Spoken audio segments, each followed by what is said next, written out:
Hello po, guys. Day 5 na natin ngayon. Kaya punta man na tayong Bulabog Beach kasi umuulan pa rin ngayon. At saka malakas pa rin ang alon. Kaya doon tayo magsiswimming sa Bulabog Beach. Ano? Kasama natin si Mrs. Si Mrs. Hi, Mrs. Okay. Let's go there, mga guys. Gisingin natin sina Pipay, sina Mama, at saka sina Ate. Gisingin mo. Pasok ka dun. Bilis. Pasok ka. Tingin nila. Tayo mag-swimming tayo. Oh, swimming daw tayo. Oh. Oh, sige, kiss mo si Lola. Kiss mo si Lola. Kiss mo. Oh. Kiss mo si Lola, dali. Kiss mo na si Lola. Sige na. Oh, pakita mo kay Lola. Suot mo yung sunglass. Suot mo. Pakita mo, ang pogi mo. Oh, pakita mo. Oh, pati niya. Dito ka, harap nga. Pogi. Pogi muna, pogi. Pogi. Pogi mo na. Pogi muna. Pogi. Kasi pre.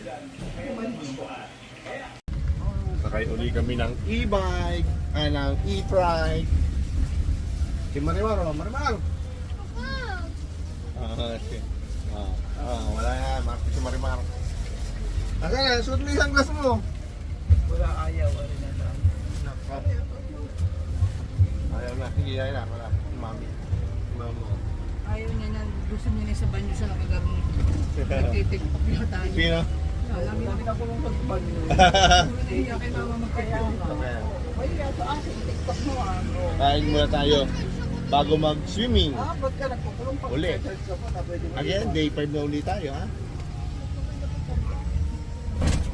Nga pala, yung means of transportation dito, puro mga e-trike. Oh, yan yun. Yan yung e-trike.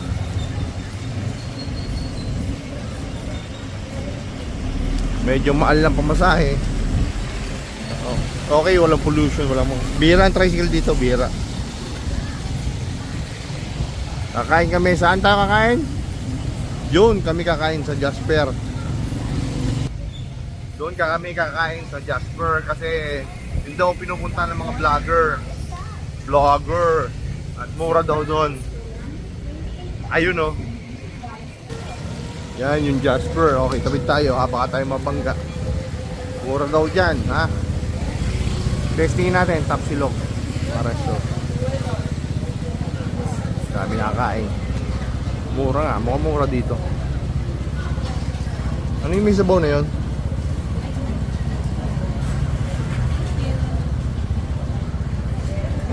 Nasa Bulabog Beach tayo. Ano? Paula, ano to? Ang tawag dito? Ha? Bulabog Beach. Oh, dito sa likod, di mo. Tahimik na tahimik ang dagat. Nandito kami sa likod na bali ng Boracay. Tingnan nyo. Ay, hindi pala naka-play.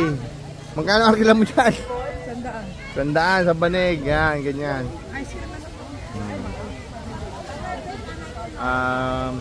Tingnan nyo, kalmante ang dagat dito. Samantalang doon sa kabila, sobrang lakas ng agos. Ay, ng alon. Anong tawag dyan? Ha? Hair braid. Hair braid si Aubrey. Si Mama, hindi ka pwede. Mahikli ang buhok mo. Malaking bagay yun, mo. Samantalang doon sa kabila, naggangalit ang alon. Dito, panatag na panatag. Ito sa madam. Wala ba? Daming tao.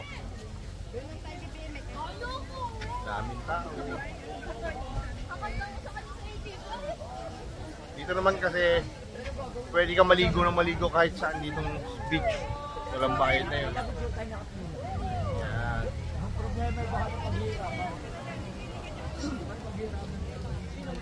Hello. What's up mo ba si Aubrey? Ligo na si Mama, si Mama at si Kupay. 1,000, okay na yun. Okay na yun. Si Sebi naman naglalaro ng buhangin. Sabo.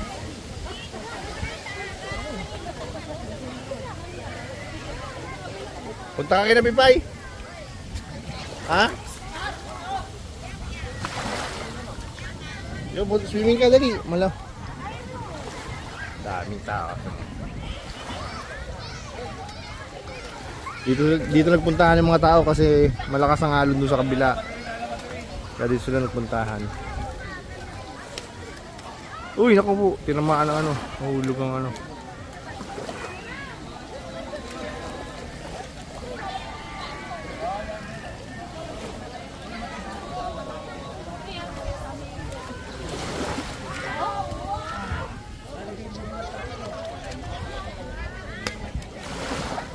Naka-shovel ka. Pupuntahan natin si Ate Aubrey. Nagpapa-hair braid siya. Hair braid.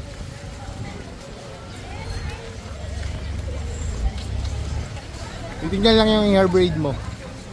Titignan. Nagpapa-hair braid siya. Ganyan. Mamaya babalikan natin siya. Tignan lang naman. Ang ganda na. Okay, doon muna ulit tayo. Swimming tayo. Pauwi na kami. Nag-swimming kami. Swimming pool? Sa swimming pool gusto mo? Okay. Pabento to yan. Tignan natin ang buhok. Nagpa-braid. Patingin ang braid mo. Ah, yan. Nagpa-braid siya. Tapos si Pipay din nagpa-braid. Mga katungo. Oh, kita mo? Kita mo. Ah. Si Evelyn na ba? Si Evelyn na. Siya na may kalbo. Ano ka? May Konti daw. Sino kalbo? Aba, kalbo nga ako. Wala hair. Ano sa'yo mo? Ha? Napumarket biya ang tsura ko baka